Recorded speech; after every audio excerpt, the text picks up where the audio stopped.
Turning to the 2020 race now and the hard evidence for how it's going in this home stretch. When you sift through the data, two things are clear. One, Trump's having one of his worst months ever, from COVID to his taxes to a debate debacle, with signs voters are really turning on him. Two, Biden's not doing much better than Clinton was at this very point last cycle, which matters because she went on to narrowly lose. Now, here on The Beat, we actually have a news policy of not reporting national horse race polls because they are irrelevant.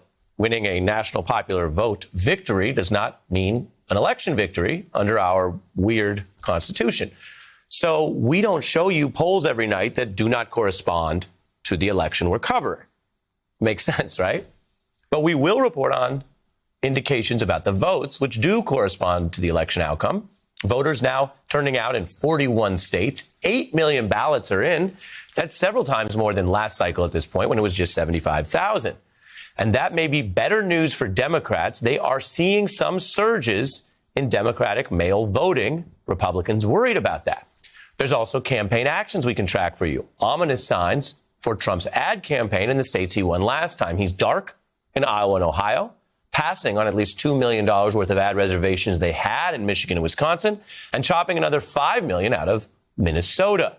And that leads to something you don't see every day, even Republicans in very red states starting to worry. I am worried it's volatile, that it's highly volatile. I also think if on election day people are angry and they've given up hope and they're depressed, which is what Pelosi and Schumer want them to be, I think it could be a terrible election. I think we could lose the White House and both houses of Congress, that it could be a bloodbath of Watergate proportions. Now, Ted Cruz may really be worried, or he may be trying to motivate his side with negative partisanship, scaring people into just going and voting for Republicans that otherwise might not turn out.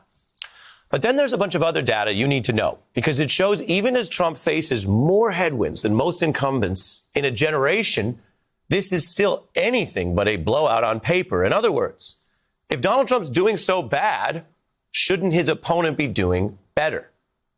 Consider that while Biden has pulled ahead in key battleground states, which will probably decide a winner, in most of them, Joe Biden's not yet doing any better than Hillary Clinton at this very point last cycle. Let me repeat that. And this is evidence, whether people like it or not.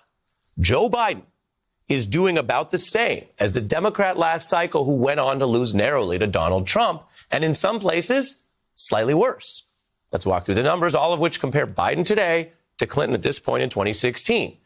Take the big state of Pennsylvania that Democrats usually need to win. Clinton had a bigger lead than Biden does now. Of course, she went on to lose that state narrowly. Take Wisconsin. She had a bigger lead there and lost the state with many recriminations about whether she visited Wisconsin enough. Or take a state back in the news where we just heard from several top officials there with deep political tensions and which Democrats usually need to win, Michigan. At this point, Clinton had a bigger lead in Michigan than Biden does right now, and she went on to lose the state narrowly, part of the hat trick Donald Trump pulled off in the Midwest to win the election in the Electoral College. Now, why am I telling you all this? Are you going to tweet back and say, wait a minute, maybe depending on the candidate you like, you don't like the news, you don't like the evidence? And why does this sound a little different than the narrative we've heard? Well, one is the reason I told you off the top, an emphasis on national polls that don't tell you much about where the election will head in the states. Two is there's something really big going on in America, and it's bigger than Donald Trump and Joe Biden and Hillary Clinton. It's a hyper-polarized environment where things are very partisan. So a swing that might have happened 20 or 30 years ago against an incumbent president failing on a pandemic and facing a recession and being caught as a tax deadbeat may not move as many people.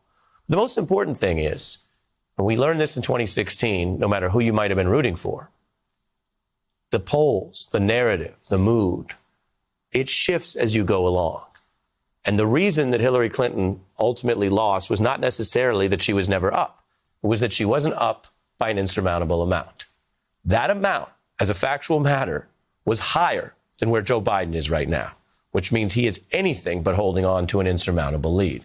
Hey, I'm Ari Melber from MSNBC. You can see more of our videos right here, or better yet, subscribe to our YouTube channel below. You could have been anywhere in the world, but you're here with us, and we appreciate that.